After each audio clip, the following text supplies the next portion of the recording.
Hello guys welcome back to my mini blog. Good morning, जय जगन्नाथ।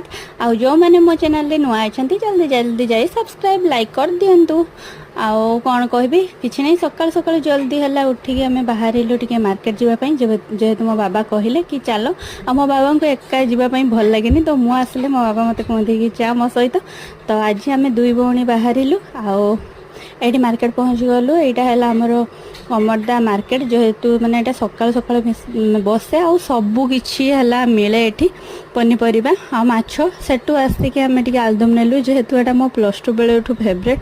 आउ एमती तो म आसी पारेनी, तो आज भाबिली कि आनिबा पई जिमे। आउ यार माने खाई साला पर यार टेस्ट एते खराब हो जाइए, माने कहबार न सरे, माने सेमती ही टेस्ट नाही कहया को गले। आउ सेटु उल्टी देखला बेले को आम पेड़ा गछ ऊपर टिके नजर पड़ला, तो आसिक टिके देखिलु। आ बहुत सारा पेड़ा होइछि, खाली बड़ होइछि, आहुरी टिके बड़ हबो। तो तापर आमे खाई देलु।